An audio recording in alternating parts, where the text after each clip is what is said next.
a vida amiga da Valéria também, Senhor, que foi mencionada lá no grupo.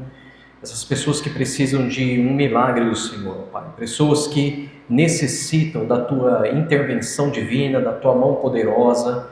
E aqui como igreja nós apresentamos elas diante da Tua presença, porque nós cremos no Deus de milagres. Nós cremos que o mesmo poder que ressuscitou Jesus Cristo de Nazaré dentre os mortos pode trazer vida a todo o corpo mortal, ó Pai.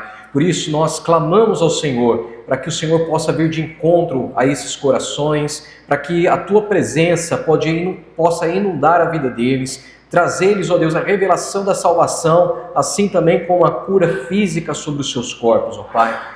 Põe as Tuas mãos, Senhor, no nome poderoso de Jesus, nós clamamos como igreja, nós intercedemos, nós entramos aqui na brecha pela vida deles, ó Pai, crendo, Deus, que o Senhor pode fazer infinitamente mais daquilo que nós pedimos, pensamos ou imaginamos. É a nossa oração e desde já agradecemos ao Senhor. Amém. Meus irmãos e minhas irmãs, nós estamos na série falando sobre as aparições de Cristo no Antigo Testamento. Já vamos aqui para a penúltima mensagem. Pretendemos finalizar aí a semana que vem, porque em dezembro nós queremos falar sobre um assunto do Natal. Vamos aí usar os domingos para falar sobre o Natal. E no texto de hoje, você pode abrir comigo lá em Gênesis capítulo 15 e também em Gênesis 18. São duas passagens que nós iremos usar, como fizemos semana passada, onde nós usamos Êxodo 19 e Êxodo 33. Hoje nós falaremos sobre o Deus do pacto, Deus da aliança, Cristo com Abraão. Então lá em Gênesis 15, verso 1 ao 21 e Gênesis 18, do 1 ao 15. Nós não vamos ler todo o texto, porque senão vai demandar muito tempo aqui de nós. Iremos ler apenas alguns versículos. Primeiro em Gênesis 15.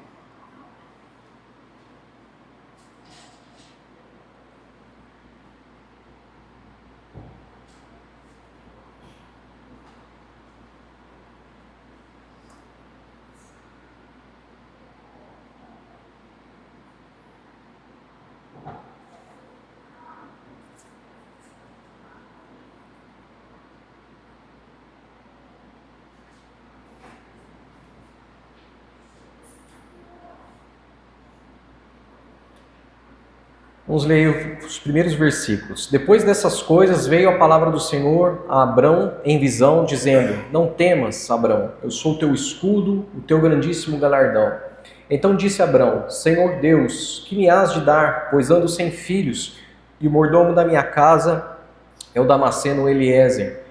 Disse mais Abrão: Eis que não me tem dado filhos, e eis que um nascido na minha casa será o meu herdeiro.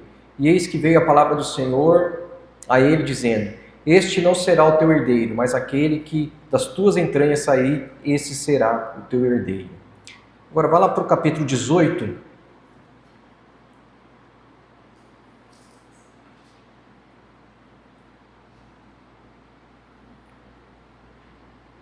Aí, a partir do verso 1 também.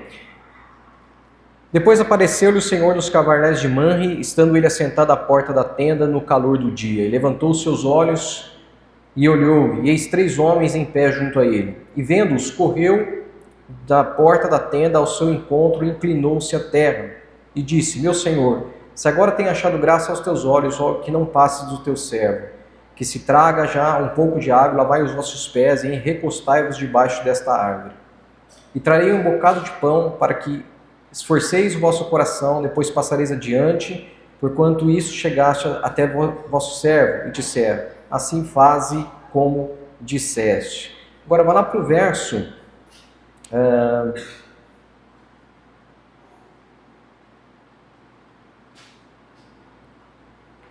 verso 10. E disse: Certamente tornarei a ti por esse tempo da vida, e eis que Sara, tua mulher, terá um filho. E Sara escutava a porta da tenda que estava atrás dele.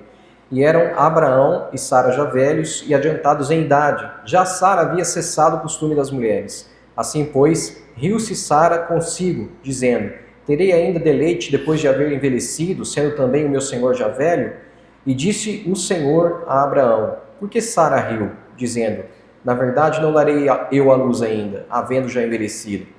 Haveria alguma coisa difícil ao Senhor? Ao tempo determinado, tornarei a ti por este tempo de vida, e Sara terá um filho. Amém. Pai, nós te damos graças pela tua palavra. Como sempre mencionamos aqui, relembramos, ela é poderosa para trazer vida ao nosso coração. É isso que nós desejamos nessa manhã. Encontrar vida, sermos por ela tocados, sermos por ela transformados totalmente no nosso interior, intelecto e até mesmo nas ações que praticamos, ó Pai. Faz-nos enxergar aqui Cristo presente na história, assim como presente na nossa própria vida, o Deus do pacto, o Deus da aliança. No nome santo de Jesus. Meus irmãos, nós vamos destacar apenas alguns textos aqui, mas se você quiser depois ler toda a história, Gênesis capítulo 15, do 1 ao 21 e do 18, do 1 ao 15, tá? Todos esses versículos você pode depois ler o contexto.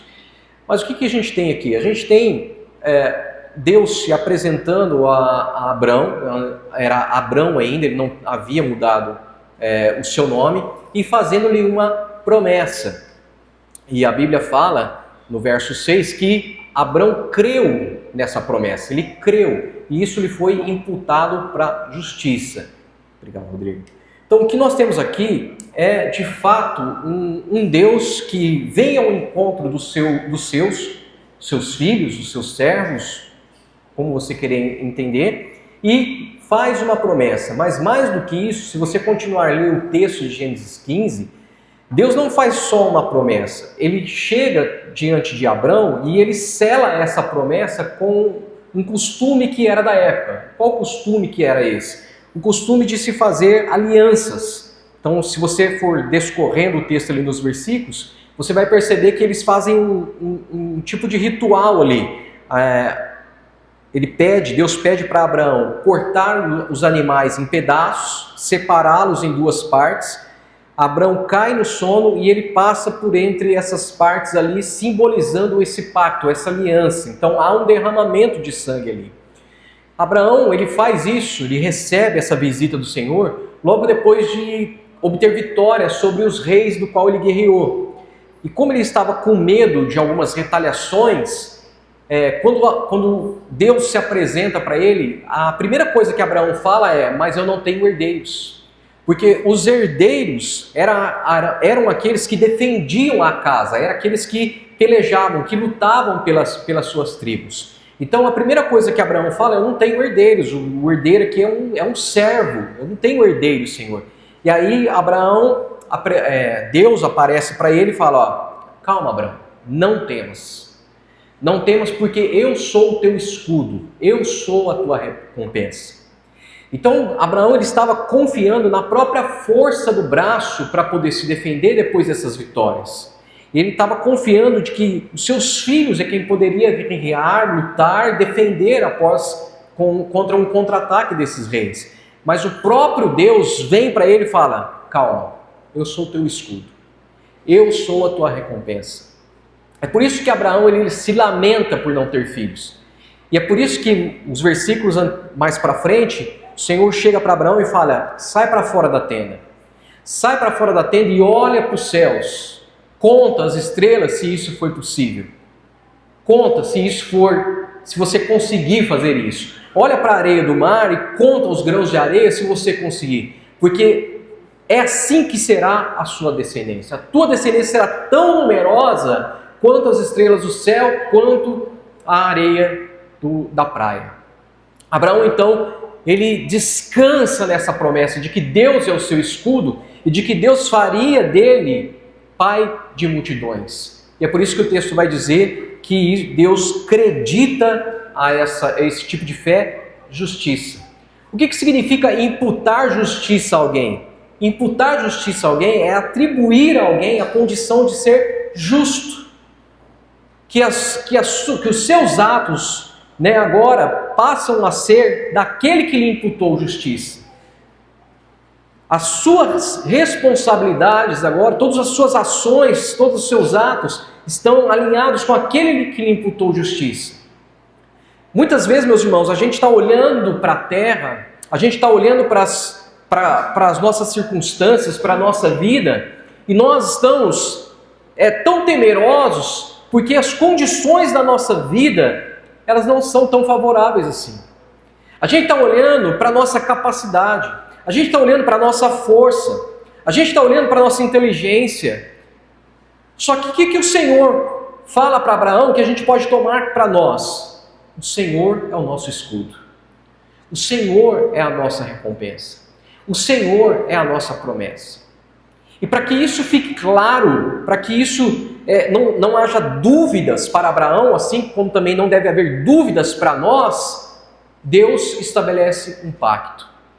Ele ordena a Abraão que corte animais conforme o antigo ritual das alianças, e enquanto Abraão dorme, Deus ele passa sozinho entre os animais como fogo e fumaça. E por que Deus faz isso? Nesse ritual das antigas alianças, o certo é que o inferior passasse entre esses rituais e aquele que é maior na aliança passasse depois, simbolizando que quem quebrasse a aliança, ele estava sobre um tipo de maldição que aconteceria com ele, o que aconteceu com aqueles animais. Então o que Deus faz para Abraão? O que Deus assume aqui? Ele assume total responsabilidade de cumprir a promessa que ele mesmo fez. Ele promete uma descendência, ele promete que essa descendência vai crescer, ele promete que Abrão vai herdar a terra prometida, do Egito até o Eufrates, e para que essa promessa não haja dúvidas no coração de Abrão, ele mesmo se coloca como o autor dessa aliança. Ele isenta praticamente Abraão da responsabilidade e assume essa responsabilidade. Então, esse capítulo 15 revela para nós que as promessas de Deus, elas não dependem de qualquer ato nosso. E isso é o Evangelho da Graça. É o que Deus faz com Cristo. É o que o Senhor faz no sacrifício de Cristo. Deus jura por si mesmo que Ele dará cabo a toda a promessa que Ele fez. Ele jura por si mesmo que, independente das falhas, da fraqueza do homem, Ele vai assumir de cumprir essa promessa até o fim. O autor de Filipenses, o apóstolo Paulo, vai dizer que aquele que começou a boa obra em nós há de cumprir até o final, até o dia de Cristo Jesus. Só que essa promessa, entre o tempo de fala de Deus até o cumprimento da promessa, levam-se anos. Talvez é por isso que a gente às vezes desanima no meio do caminho. Porque às vezes Deus vem e fala conosco, fala através de uma palavra, fala através de alguém, Deus usa a boca de alguma pessoa, usa uma mensagem, e aí essa promessa parece que a gente vai ser cumprida amanhã. E aí demora-se anos, passam-se anos, e o nosso coração começa o quê? Fraquejar. Nós começamos a duvidar se aquela palavra, ou se aquela promessa de Deus realmente foi real. E é exatamente isso que acontece com Abraão. No capítulo 18, quando esses homens chegam na tenda de Abraão, Abraão já está com praticamente 99 anos. 9 anos se passam dessa promessa. Aí o anjo se apresenta para Abraão, e o que ele faz? Qual é a primeira coisa que ele faz? Reafirma a promessa a Abraão. E você percebe que eles estão tão fragilizados com os anos que se passaram e a promessa não foi cumprida, que Sara na tenda ri. Que isso, Deus? Meu Senhor já é velho, eu já sou velha, já se passaram os meus anos de fertilidade. E qual é a resposta de Deus? Acaso para o Senhor há alguma coisa demasiadamente difícil? Nós temos aqui um Deus, novamente, como falamos em outras mensagens, que entra na história. Nós temos um Deus que não apenas fala, Ele não apenas sussurra as suas promessas na nossa vida, mas Ele visita. Ele renova essa promessa. E o interessante é toda a cena que se passa essa renovação de promessa, porque Abraão está na sua porta, está na tenda ali, vivendo a sua vida, e o Senhor resolve aparecer junto com 2 anjos, assumindo aqui a forma humana. E Abraão percebe que esses homens são diferentes, justamente porque ele sai correndo ao encontro desses homens, e insiste para que eles fiquem, e traz honra, faz um banquete, é hospitaleiro, serve esses homens. E no meio da refeição o Senhor fala diretamente para Abraão: voltarei daqui 1 ano e Sara vai ter um filho. Mas pensa comigo, meus irmãos, já se passaram 9 anos. Quantos de nós às vezes não temos promessas que estão lá no passado?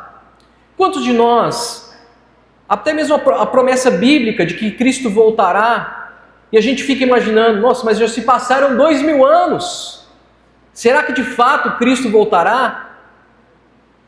Às vezes a gente entra num suposto julgamento de Sara, mas talvez muitos de nós estejam como Sara dentro da tenda, rindo por incredulidade, considerando todas as circunstâncias que a gente vive, considerando os anos que já se passaram, considerando que a gente já não tem tanta vitalidade mais como quando éramos jovens. Mas escute o que o Senhor está falando com Abraão e com Sara, e talvez com alguns de nós aqui. Acaso há alguma coisa difícil para o Senhor? Por que a gente ri? Abraão aqui recebe a reafirmação da promessa, mas não porque eles são um casal saudável, não porque eles são um casal forte na fé, mas justamente porque Deus fez uma aliança, porque Deus é fiel em sua palavra, e Ele não pode se contradizer. Deus usa dessa pedagogia inúmeras vezes na Escritura. Ele faz uma promessa, e quando vê que a incredulidade está começando a afetar o coração do seu povo, Ele aparece para reafirmar essa promessa e para cumpri-la. Esse capítulo ele vai mostrar justamente isso.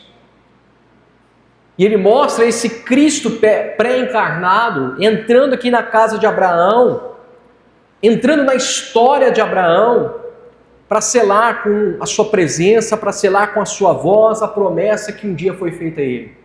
Mais uma vez, como nós já dissemos, ele entra na história. Deus ele é capaz de entrar na minha e na sua história, para nos levantar, para nos reanimar, para trazer fé novamente ao nosso coração, justamente quando ele está num período de maior trevas. Nessa quarta reflexão aqui, nós temos um Deus que jura por si mesmo, um Deus que faz a promessa independente da nossa capacidade, um Deus de aliança, um Deus de pacto.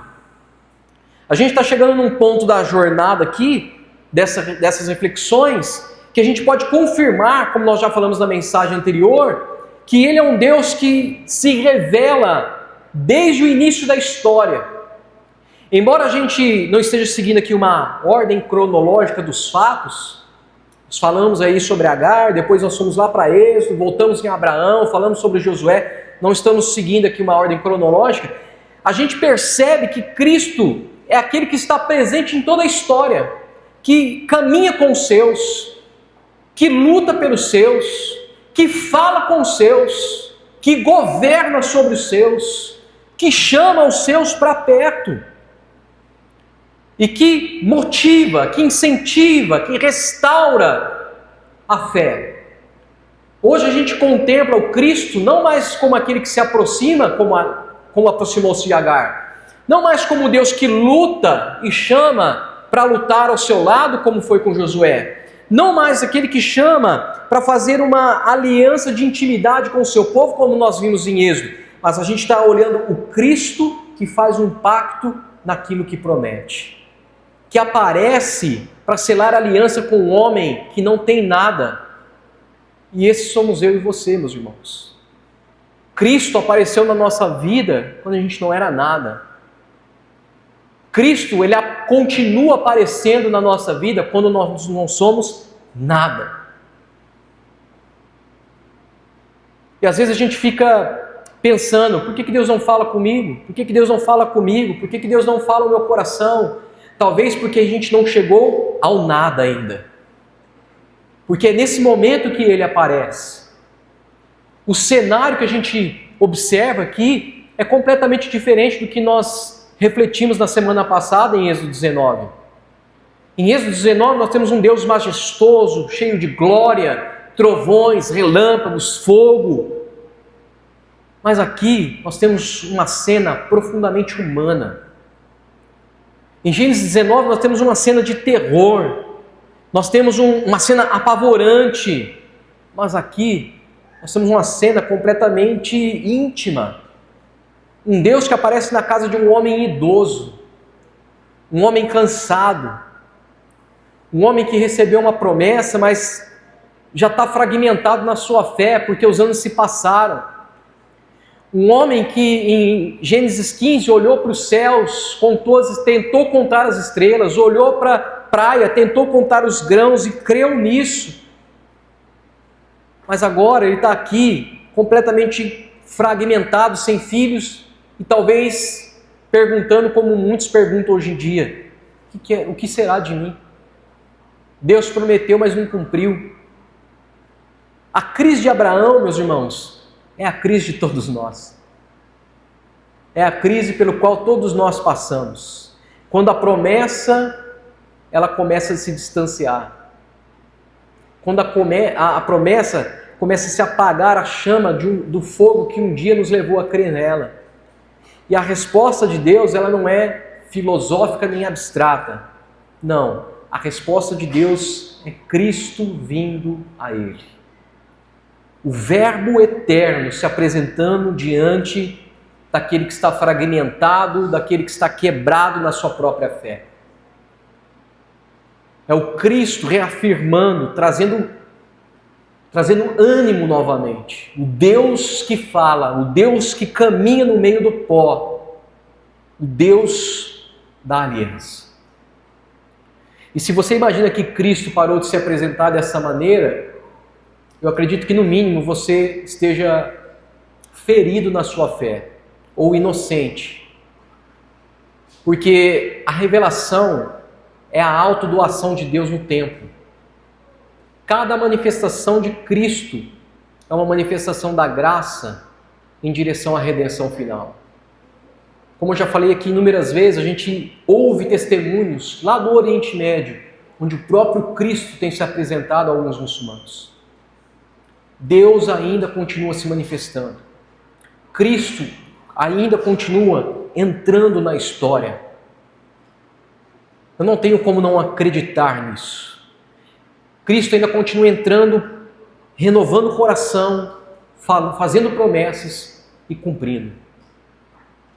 Talvez o que a gente possa entender é que isso acontece com menos frequência. E é bom que seja assim mesmo. Porque a verdadeira fé nasce quando a gente não consegue enxergar nada. Aliás, é isso que o autor de Hebreus vai dizer no capítulo 12. Que a fé é o firme fundamento das coisas que se esperam, é a convicção de fatos que não se enxergam. Então o que a gente vê nesses textos com Abraão é que Deus não apenas diz que fará, mas ele jura por seu próprio nome. Ele se coloca como aquele que receberá maldição se não cumprir tal promessa. Ele se compromete com o seu próprio ser. Ele jura por si mesmo, porque não há nada maior pelo que jurar. E aí ele entra na história, ele entra na tenda, ele senta à mesa, ele come com Abraão e sela esse pacto. Semelhante ao que Cristo faz quando vem à terra. Então aqui no coração do Antigo Testamento, Cristo ele não se apresenta apenas como uma promessa. Ele é o Deus que assina essa promessa com sangue. E é um prelúdio, é uma antecipação do que acontecerá anos, séculos depois no Monte Calvário. É aquele que será moído, é aquele que será despedaçado, é aquele que derramará o seu sangue. Aqui é uma prefigura do Cristo que vai ser moído na cruz, para estabelecer uma aliança eterna e cumprir a promessa que um dia Ele voltaria e nos levaria de volta para casa. Então, olhando para todo o contexto histórico, o que a gente vê aqui é que Abraão é chamado, não enquanto desfruta uma estabilidade de vida, ele é chamado não quando a vida está fazendo sentido, ele é chamado justamente no maior conflito da sua vida. Ele está vivendo como peregrino, está vivendo como estrangeiro em terra estranha, sustentado apenas por uma palavra que Deus disse para ele: sai da tua terra e vai para a terra que eu te mostrarei. E é nessa fragilidade que Deus se revela mais fortemente. É quando tudo está estável, Deus aparece para ser a nossa estabilidade. Meus irmãos e minhas irmãs, quantos de nós já não estivemos instáveis em nossas emoções e em nossas vidas? E é justamente nesse momento que Deus aparece e que Deus nos sustenta e que a gente passa pelas crises. Gênesis 15 mostra essa aliança, onde Deus ele passa sozinho entre os animais, mas com uma diferença radical aqui. Ele está dizendo para Abraão: se eu falhar no pacto, que eu seja como esses pedaços. O pacto abraâmico é a semente de toda a história da salvação. A gente pensa que a promessa é sobre Isaac, mas na verdade a promessa é sobre Cristo, que um dia viria na terra e seria morto em nosso lugar. Em Abraão, Deus está anunciando a igreja. Não está anunciando uma nação que viria de Abraão, está anunciando a igreja. Em Abraão, Deus não está anunciando Isaac, Ele está anunciando a Cristo, um descendente. Porque tudo vai convergir para Cristo, para restaurar essa relação íntima perdida em Adão. E a primeira coisa que a gente pode adotar para nós aqui como lição é que o Deus que promete é o Deus que garante e cumpre. A primeira coisa que a gente observa nesse capítulo é como Deus fala com Abraão. Deus diz para ele: eu sou o teu escudo, eu sou a tua recompensa. Observa que Deus não está prometendo bênçãos, Deus não está prometendo estabilidade. Abraão está num momento angustiante, como eu falei, porque saiu de uma guerra e venceu essa guerra contra os reis, e ele diz para Deus: o que me darás? E Deus responde: eu sou o teu escudo. E a primeira coisa que a gente tem que se perguntar, que a gente tem que perguntar para nós mesmos e aprender: será que Deus é suficiente para nós? Será que toda essa crise que a gente tem passado, seja ela de ordem emocional, seja ela de ordem física com enfermidades, seja ela de ordem política, social, será que o nosso coração ele está tão descrente que nós não cremos que Deus é suficiente para nós? Sabe, irmãos, isso foi um ponto de ruptura para mim e para a Dayana alguns anos atrás. Porque quando a gente foi expulso da nossa antiga igreja, toda a nossa estrutura de fé, ela caiu. Os nossos amigos, nossas projeções, nossos sonhos em Deus, nossos objetivos, nossos alvos, tudo caiu. A gente ficou num limbo praticamente. E o que eu ouvi de Deus foi justamente isso: eu sou suficiente, minha presença é suficiente. E hoje, se eu tenho uma fé um pouco mais madura, foi justamente por causa dessa crise, porque a verdadeira fé nasce quando Deus se torna maior do que todos os nossos sonhos, promessas, expectativas e alvos. Quando Ele se torna maior do que tudo na nossa vida, maior do que a nossa ambição, maior do que as nossas expectativas, maior do que o nosso próprio ministério, no meu caso. Deus se torna maior do que tudo.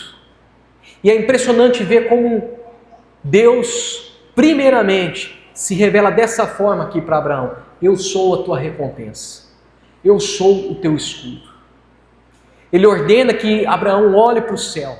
Ele ordena que Abraão olhe para as estrelas. Ou seja, tira os seus olhos do que é terreno. Tira os seus olhos do que é circunstancial. Tira os seus olhos do que você pode fazer. Tira os seus olhos do esforço próprio. Olhe para aquilo que é impossível. Olhe para o ambiente sobrenatural. Pare de olhar para aquilo que é natural. Olhe para o ambiente sobrenatural. É exatamente isso que Paulo vai afirmar em Efésios capítulo 3. Ele diz: aquele que é capaz de fazer infinitamente mais de tudo aquilo que pedimos ou pensamos, de acordo com o seu poder que atua em nós. Só que os nossos olhos precisam estar voltados para esse ambiente de infinitude. É triste quando nós perdemos essa visão e a única coisa que a gente enxerga é o aqui e o agora.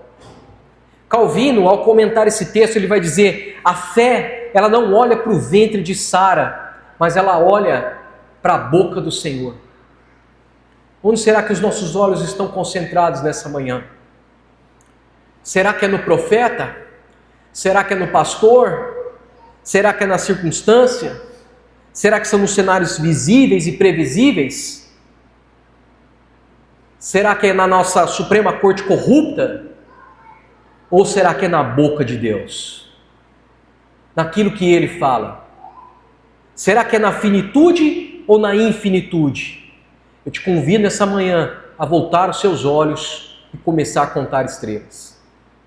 Quando Abraão crê, quando Abraão tira os seus olhos do que é natural e crê no sobrenatural, Deus coloca isso como justiça.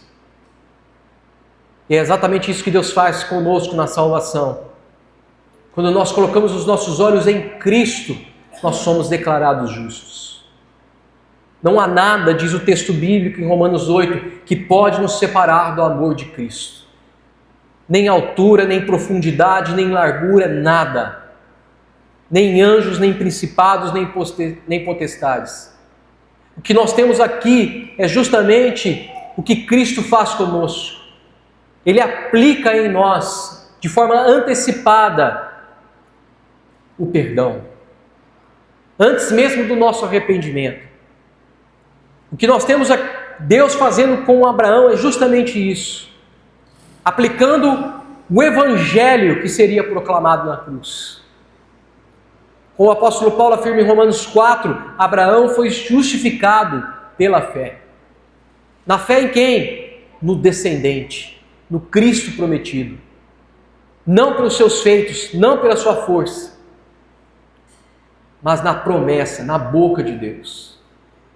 E o que a gente tem depois é justamente a cena da aliança dos animais cortados. E um Deus que se apresenta como fogo e fumaça. Justamente os dois símbolos que nós já vimos em passagens anteriores, nas mensagens anteriores. Fogo e fumaça. O teólogo Herman Bavinck, na sua enciclopédia dogmática reformada, ele diz que nessa passagem, na passagem da tocha, Cristo é visto como o fiador da aliança, que está tomando sobre si de forma antecipada a maldição que iria recair sobre o pecador. O pacto de Gênesis 15 aponta diretamente para o Calvário, onde o nosso Senhor, o nosso Cristo, assume toda a nossa maldição, toda a maldição de quem falhou em ser agradável a Deus. A primeira coisa que a gente tem aqui, então, meus irmãos, de lição, é que o Deus que promete é o Deus que garante e cumpre. Ele não é um Deus que somente fala, Ele é um Deus que somente jura, Ele é um Deus que garante o próprio cumprimento do seu juramento. Porque Ele não muda, Ele não volta atrás, Ele não se contradiz. E se Abraão estivesse nesse culto dessa manhã, ouvindo o que a gente está ouvindo, ele certamente entenderia que quem prometeu foi o próprio Cristo. Que quem estava diante dele era o próprio Senhor. O mesmo que consumou na cruz do Calvário a aliança anunciada naquela noite no encontro com ele. o mesmo que faria aliança com Josué, o mesmo que chamaria o seu povo no Monte Sinai por uma aliança eterna, o mesmo que restabeleceria a paz entre Deus e os homens na cruz do Calvário. 1 Coríntios capítulo 1, 20 diz: pois todas as promessas de Deus se cumpriram em Cristo, com um alto e claro sim, e por meio de Cristo confirmamos isso, de modo que no nosso amém se eleva a Deus para a sua glória. Segunda coisa que a gente aprende é que quando a gente está com o coração fragmentado, Deus se apresenta de forma humana. A gente tem aqui no capítulo 18, o próprio Cristo se entrando na tenda de Abraão. É um dos textos mais belos da Bíblia. Porque Abraão está sentado ali no deserto, à porta da tenda, no calor do dia, e o texto diz: apareceu-lhe o Senhor. De repente, 3 homens surgem, mas apenas um deles vai se portar como autoridade naquele lugar. Vai falar como Senhor, vai reafirmar a promessa e vai aceitar a adoração de Abraão. A essa altura, você que tem acompanhado as nossas mensagens já deve estar familiarizado com o conceito de que o anjo que aceita a adoração ele não é um anjo comum, é o próprio Cristo, porque anjos comuns não aceitam adoração. Então a tradição reformada ela reconhece que esse anjo aqui é uma aparição de Cristo, é uma teofania cristológica. É o Cristo pré-encarnado acompanhado de 2 anjos. Quem são esses outros 2 anjos a Bíblia não deixa claro. Mas esse anjo que fala com autoridade é o próprio Cristo. O mesmo que falou com Agar, o mesmo que falou com Josué, o mesmo que falou com Moisés na fenda da rocha. Só que há uma diferença radical aqui. Agora, esse anjo se senta para comer, coisas que a gente não viu nas outras mensagens. Ele se senta para ter comunhão. É justamente um comportamento rotineiro que a gente vê na vida de Cristo quando ele passa pela terra. Ele é aquele que entra na casa das pessoas para comer, para ter comunhão, para ter refeições juntas. Então o texto é um texto profundamente humano. Você percebe que Abraão pega água para lavar os pés, uma outra simbologia, a gente vai se lembrar de Maria que faz isso. Que quando Jesus está na casa do fariseu, ela entra, lava os pés de Jesus com as lágrimas e enxuga com os cabelos. Então é o próprio Cristo aqui, que aceita pão quente, que come a carne. É como se na fragilidade de Abraão, no seu coração já descrente da promessa, é Cristo falando: olha, eu estou aqui, eu estou perto, eu estou próximo, eu estou acessível. Meus irmãos e minhas irmãs, isso vai acontecer conosco também. É quando um irmão te liga, é quando um irmão te visita. São os anjos do Senhor. É quando você está fragmentado e alguém do nada te liga, vai na sua casa, te abraça, te visita. Alguém que você não tem nenhuma expectativa, mas vai lá e te dá uma palavra. É Deus mostrando para você que Ele está perto, que Ele está próximo, que Ele está acessível, que Ele é um Deus que se importa. A gente tem um Deus aqui em Manre, no capítulo 18, um Deus que veste a humildade, um Deus que veste a hospitalidade, um Deus que, nas palavras do apóstolo Paulo, ele vai tabernacular conosco, vai ter comunhão conosco. E o que nos chama a atenção é que enquanto Abraão está servindo, o Senhor está reafirmando a promessa. Isso nos traz uma outra lição, que nós, mesmo com o coração fragmentado, quebrado e até mesmo em muitas ocasiões descrente, não podemos deixar de servir. Porque enquanto nós estivermos servindo, Deus cedo ou tarde, no nosso tempo que a gente entende como cedo ou tarde, vai se apresentar para nós, vai se aproximar e vai falar conosco. Só que Sara ri.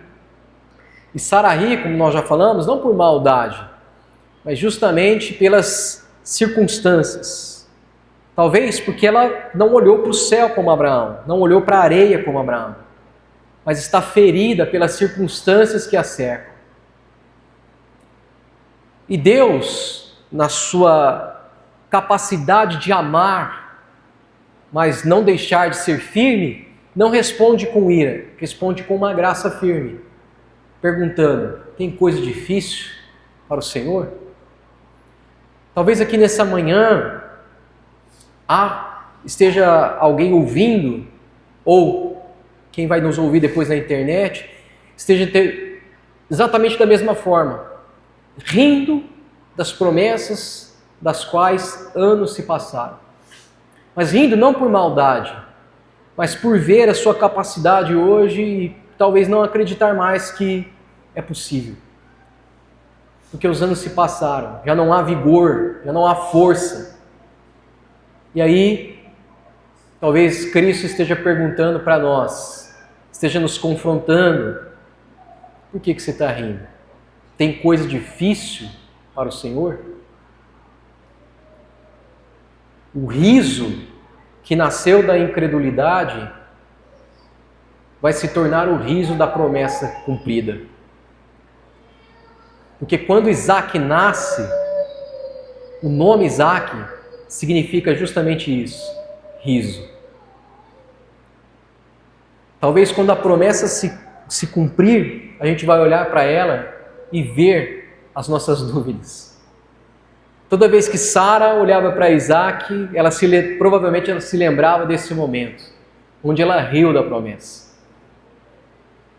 O nome Isaac significa isso. E isso mostra um Deus que não apenas nos dá promessas, mas que inclusive é sarcástico na hora de cumprir as promessas conosco. Por amor. É como se a gente se lembrasse e falasse: como fui tolo, como fui inocente, como fui ignorante.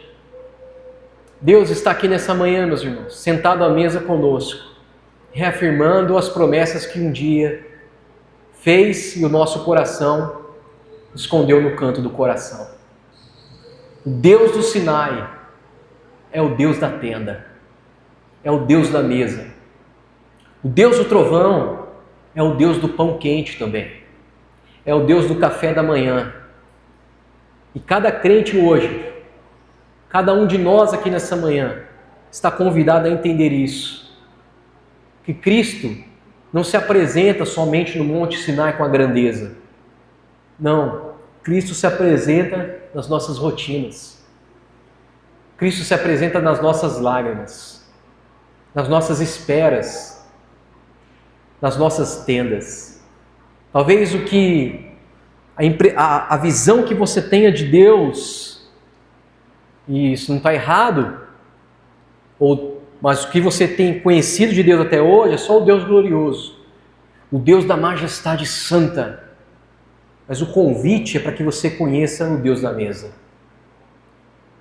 o Deus que se aproxima, o Deus que reafirma a promessa, o Deus que vai colocar um nome nessa promessa cumprida, para que você olhe para ela e imagine quão inocente você foi em não acreditar.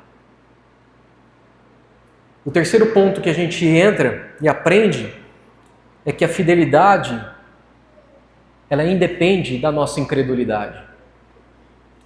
Se Deus falou, é certo que Ele cumprirá, independente do tamanho da nossa fé. Nós podemos nos concentrar em Sara nesse terceiro ponto. A mesma Sara que ri. A história de Sara é a nossa praticamente. Quem de nós nunca riu de algo grandioso que a gente imagina Deus fazendo? Quem de nós, em algum momento da vida, nunca parou e tratou com desdém alguma promessa que Deus nos fez? O riso, o desdém, é justamente porque A incredulidade tomou conta depois de anos de frustrações, de anos de aparentes atrasos de Deus.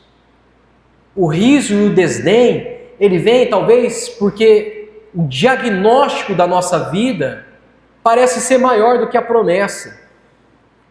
Seja esse diagnóstico um diagnóstico financeiro, um diagnóstico familiar ou um diagnóstico de enfermidade. O riso e o desdém, ele vem porque as esperas em Deus talvez machucaram a nossa fé e diminuíram um pouco a nossa confiança no poder de Deus. É provável que se nós não rimos das nossas promessas, em algum momento a gente riu da promessa de alguém. Alguém que falou, nossa, Deus falou comigo isso e isso. A gente, talvez não na frente, mas por trás, igual Sara na tenda, né? Talvez lá atrás deu aquela risadinha, aquele desdém. Mas o que a gente vê e a gente aprende aqui, de extraordinário com Deus, é que Deus, mesmo com esse desdém, mesmo com esse riso, mesmo com essa incredulidade de Sara, Ele não abandona Sara na dúvida. Pelo contrário, Ele fala diretamente com ela, no lugar da sua fraqueza. E é aqui que a gente aprende que o Evangelho, ele não começa onde nós somos fortes. Ele começa justamente ao contrário, ele começa onde nós somos fracos, onde nós somos quebrados. Jonathan Edwards, em um dos seus sermões, ele vai dizer que a graça de Deus sempre corre para o ponto mais fraco da nossa alma. Embora Sara ela tenha negado o riso, Cristo, com a mansidão eterna, mais firme, fala, você riu? E Ele faz isso não para humilhar, mas justamente para curar anos de frustração, para curar anos de uma fé que foi fragilizada pelo tempo. Quando Deus nos confronta, meus irmãos, a nossa incredulidade, Ele não quer nos expor, Ele quer justamente tocar na ferida que está impedindo de voltarmos a crer.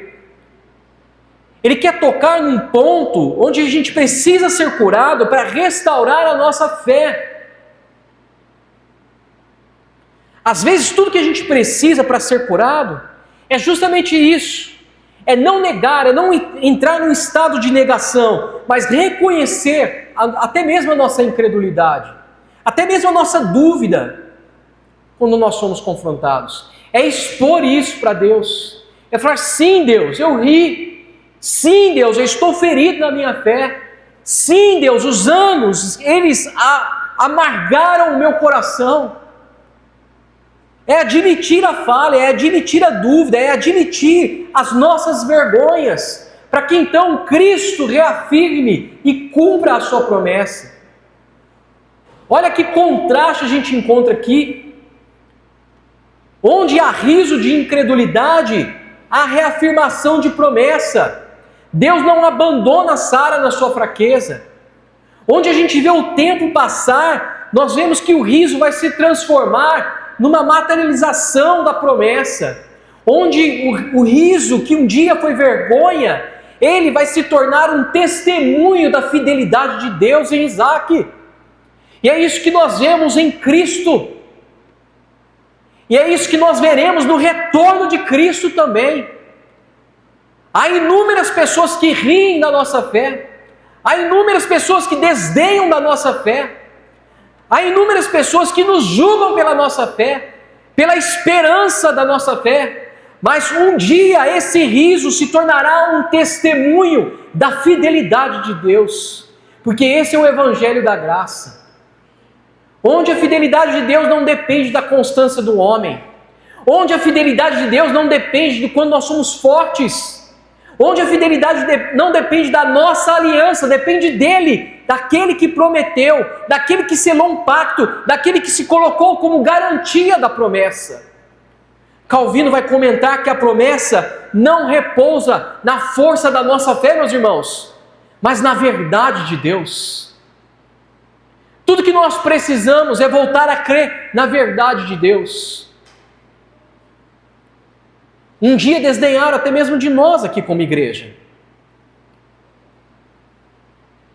Abraão e Sara oscilam na fé como todos nós, mas o Deus que aparece em Mamre, ele não oscila. O texto bíblico vai dizer que nele não há nem sombra de variação, porque ele é fiel quando a gente vacila. Ele é fiel quando a gente duvida. Ele é fiel quando a gente fraqueja. Ele é fiel quando a gente chora. Ele é fiel quando a gente se perde nas nossas confusões mentais e emocionais. Ele é fiel mesmo diante das nossas dúvidas. Ele é fiel mesmo diante das nossas incredulidades. Tem uma passagem em Marcos capítulo 9, onde há um homem que está atormentado pela doença do seu filho. O texto bíblico vai dizer que ele chega diante dos discípulos, pede para os discípulos expulsarem ali o demônio do menino, os discípulos não conseguem, e ele vai até Jesus, e Jesus pergunta para ele, você crê que é possível? A história de um pai que já por anos estava lutando com isso, veio para os discípulos não conseguiam resolver essa situação, chega diante de Jesus e Jesus pergunta, você crê? Sabe qual que é a resposta desse pai? Eu creio, mas me ajude a superar a minha incredulidade. Eu creio, Senhor, mas, sabe, já se passaram tantos anos, já tenho lutado tantos anos, já levei o meu filho até para a igreja, os pastores não conseguiram ajudar ele. Eu creio, mas me ajuda na minha incredulidade. E aqui a gente entende o coração de Cristo, o Cristo da aliança. Porque Ele não espera a gente ser forte. Ele não espera a nossa fé estar 100%. Ele não resolve curar o filho desse pai, porque esse pai tem 100% de fé que Cristo poderia fazer. Deus não escolhe Abraão, assim como também não nos chamou por causa de uma fé perfeita. Não, Ele faz isso porque Ele é um Deus de aliança. Ele dá fé àqueles que não creem. Até a fé que temos vem do próprio Deus. E Ele faz isso porque nos ama. A fidelidade é maior do que a nossa fraqueza. E nada é mais puro do que isso. Isso é o Evangelho da graça. Esse é o Evangelho do qual nós cremos. Esse é o Evangelho que nos alcança e alcança todo aquele que está fraco, que está quebrado. E por fim, como estamos falando que tudo se resume a Cristo, Gênesis 15 aponta justamente para o Calvário. E Gênesis 18 aponta para a presença de Cristo em nós. A grande verdade das Escrituras aqui, meus irmãos, é que esse pacto de Abraão, ele vai encontrar o cumprimento na cruz. Paulo, em Gálatas 3, deixa isso explícito, falando que a promessa foi feita a Abraão e ao seu descendente. E Paulo, ele diz quem é esse descendente: Cristo. Cristo é o conteúdo, Cristo é o fundamento e Cristo é a consumação de todas as promessas que foram feitas a Abraão. Na cruz, Cristo assume essa maldição aqui anunciada no caminho de Gênesis 15. Cristo se torna o cordeiro partido da aliança com Abraão. Ele se torna a garantia viva da promessa que é eterna. E não apenas isso, na ressurreição, ele inaugura o cumprimento total do que ele falou a Abraão, de que a bênção chegaria a todas as nações, de que Abraão seria pai de multidões, porque hoje, pela fé, somos filhos de Abraão. A bênção chegou, a justiça nos foi imputada, a família de muitos povos foi inaugurada, o reino eterno está acontecendo. O que Cristo comeu na tenda, junto com Abraão, é o que ele bebe no Getsêmani. O cálice amargo da maldição. O Cristo que prometeu vida é o Cristo que venceu a morte e agora passou a habitar em todo aquele que crê. O Cristo que anunciou Isaac é o Cristo que nos deu a redenção. No pacto com Abraão, ele disse: eu farei. Na cruz, ele disse: está consumado. Na ressurreição, ele disse: toda autoridade me foi dada. Mas na consumação, ele diz: vão estar comigo para todos sempre, até que eu venha. Como a gente mencionou aqui, na segunda carta aos Coríntios, capítulo 1, 20, todas as promessas de Deus são sim e amém nele. O que fez as promessas e os pactos com Abraão é o mesmo que fez as promessas na sua ressurreição. É o mesmo que fez aliança conosco. O Cristo no deserto, o Cristo no Sinai, o Cristo de Josué, o Cristo na tenda de Abraão, é o Cristo que está em nós hoje, meus irmãos. E é o Cristo que voltará novamente para nos buscar. E se ele não falhou em nenhuma das suas promessas, ele não falhará também nessa. Eu quero que a gente saia daqui nessa manhã. Meu desejo é que possamos sair daqui nessa manhã com essa mesma certeza que sustentou Abraão na sua jornada. Que certeza é essa? O Deus que prometeu, o Deus que jurou, o Deus que fez uma aliança, é o Deus que renova as suas promessas e cumpre. Que você saia aqui dessa manhã com a certeza de que tudo que Deus falou, Ele vai cumprir. E se há alguma promessa que tenha ficado pelo caminho por causa de anos, eu estou aqui nessa manhã para te lembrar, como Abraão me lembrou, de que Ele vai cumprir. Porque Ele jurou por si mesmo. Esse Deus que aparece na tenda é um Deus presente. É um Deus que pagou com seu sangue o que Ele promete com palavras. Meu irmão e minha irmã, o Deus que fala é o Deus que aparece. O Deus que aparece é o Deus que desce. E o Deus que desce é o Deus que cumpre. Ainda hoje, Ele nos diz essa manhã: não temas, porque eu sou o teu escudo. Eu sou a tua recompensa. Curva a sua cabeça nessa manhã. Em adoração a Deus, quero te perguntar: há alguma coisa difícil para Deus?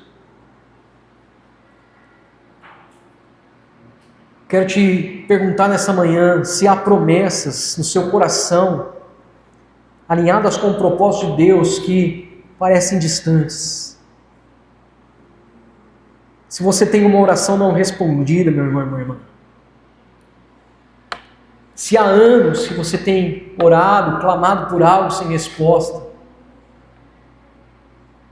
e hoje o seu coração se encontra em fragmentos de fé, você está como aquele pai diante de Jesus: eu creio, Senhor, mas me ajude na minha incredulidade. Se você tem carregado um riso de incredulidade no coração, por anos de frustração, quero te falar nessa manhã que o Cristo da tenda está aqui hoje.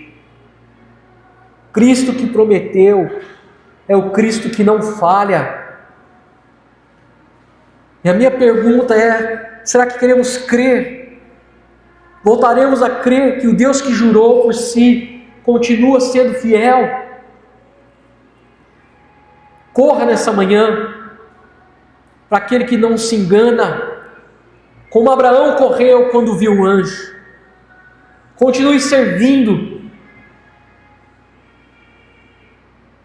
porque Ele não se atrasa, Ele não muda. Volte a colocar a sua vida debaixo dessa aliança novamente. Aliança que foi selada com sangue. Porque o Deus que chamou Abraão para fora da tenda diz: olhe para o céu, chama a mim e chama a você nessa manhã, para confiar, para descansar e principalmente para continuar caminhando com Ele. Dobre o seu coração. Deixe o Espírito de Deus falar com você. Quais são os diagnósticos da vida que estão matando a sua fé? Quais são os diagnósticos circunstanciais que têm abafado a promessa de Deus? O Cristo do Calvário está em nós, através do seu Espírito, para trazer a lembrança, como foi cantado aqui, aquilo que nos dá esperança.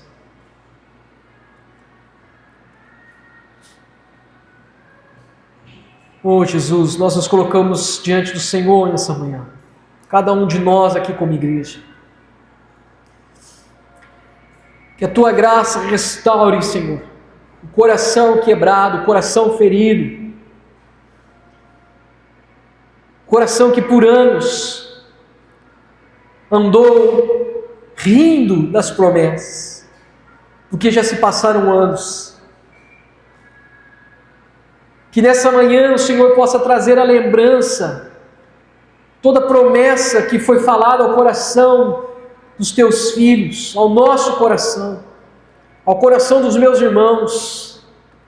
Sejam essas promessas, promessas bíblicas, sejam essas promessas, promessas particulares, que foi lhes falado no íntimo da vida com o Senhor.